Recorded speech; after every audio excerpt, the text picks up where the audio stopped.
विलोम शब्द एक दूसरे के विपरीत अर्थ देने वाले शब्द को विलोम शब्द कहते हैं, जैसे दिन रात, माता पिता आदि। श्रुतसम भिन्नार्थक शब्द ऐसे शब्द जिनका उच्चारण समान सा प्रतीत होता है किंतु अर्थ पूर्णतः भिन्न होता है, उन्हें समानार्थी प्रतीत होने वाले भिन्नार्थक शब्द अथवा इन्हें युग्म शब्द भी कहते हैं, जैसे आदि आदि। आदि का अर्थ प्रारंभ है किंतु आदि का अर्थ है आदत होना अथवा लद होना। इस प्रकार उच्चारण समान सा प्रतीत होते हुए भी अर्थ भिन्न है।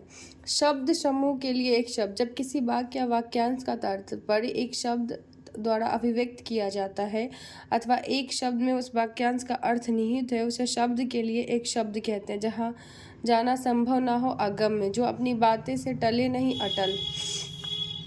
समानार्थक प्रतीत होने वाले भिन्नार्थक शब्द ऐसे शब्द जो प्रथम दृष्टिया रचना की दृष्टि से समान प्रतीत होता है एवं अर्थ की दृष्टि से भी बहुत समीप होता है किंतु उनके अर्थ में सूक्ष्म अंतर होता है तथा अलग संदर्भ में ही जिनका प्रयोग संभव है। अस्त्र फेंक कर वार किए जाने वाले हथियार, जैसे तीर भाला आदि। शस्त्र जिन हथियारों का प्रयोग हाथ में रखकर किया जाता है, जैसे तलवार, लाठी, चाकू आदि। समूहवाची शब्द समूहवाची शब्द जो एक शब्द समूह का प्रतिनिधित्व करता है अथवा सामूहिक वस्तुओं का अर्थ प्रकट करता है, उन्हें समूहवाची शब्द कहते हैं। गटर लकड़ी के या पुस्तकों का समूह। गुच्छा चाबियों या अंगूर का समूह। गिरोह माफियों या चोर डाकुओं का समूह। रेबर बकरी भेड़ पशुओं का समूह। इस प्रकार झुंड, टुकड़ी, पंक्ति, माला आदि शब्द। ध्वनार्थक शब्द ऐसे शब्द जिनका अर्थ ध्वनि पर आधारित हो उन्हें ध्वनार्थक शब्द कहते हैं। इन्हें निम्नलिखित उपभेदों में बांटा जा सकता है। पशुओं की बोलियां: दहाड़ना शेर, भौंकना कुत्ता, हिनहिनाना घोड़ा, चिंघाड़ना हाथी, मिमियाना भेड़ बकरी, रंभाना गाय, फुफड़ाना सांप, तरसना मेढक, गुर्राना चीता एवं म्याऊ बिल्ली आदि। उसके बाद है दोस्तों पक्षियों की बोलियां: चहचहाना चिड़िया, पीऊ पीऊ पपीहा, काव काव कौआ, गुटरगू कबूतर, कुकरुकू मुर्गा, कुहरना कुकुहाना कोयल।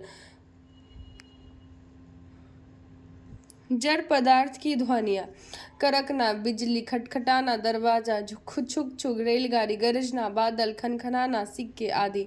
अब इनमें से बताइए कौन सा तत्सम शब्द है। तो मैंने क्या बोला था, तत्सम मतलब संस्कृत का शब्द होगा दोस्तों। ऊंचा तो संस्कृत का शब्द नहीं है। अश्रु है, आंसर बी होगा। आग नहीं है, काम नहीं है। निम्नलिखित में से कौन सा तद्भव है। तद्भव यानी कि हिंदी शब्द होगा दोस्तों। क्षत्रिय ये तो संस्कृत है, कृष्ण भी संस्कृत है, नेत्र भी संस्कृत है और गांठ गांठ हिंदी है दोस्तों। इनमें से कौन सा देशज शब्द है। देशज के बारे में मैंने क्या बताया था, एक परिस्थिति में जो एक शब्द बन गया है जिसको हम बदल भी नहीं सकते। जैसे 3 का अ, कांच, ताकत, सपना, कर्म। तो इसका आंसर होगा कांच। और योग रूढ़ शब्द का चयन कीजिए। योग रूढ़ क्या था, जिसका कोई तीसरा अर्थ निकले तो दशानन। अब तत्सम शब्द किसको कहते हैं, तद्भव किसको कहते हैं, ये सब आपको खुद से बनाना होगा। धीरे धीरे लिखते लिखते आपकी प्रैक्टिस होगी। अब नेक्स्ट वीडियो में हम लोग अगला चैप्टर पढ़ेंगे। Thank you.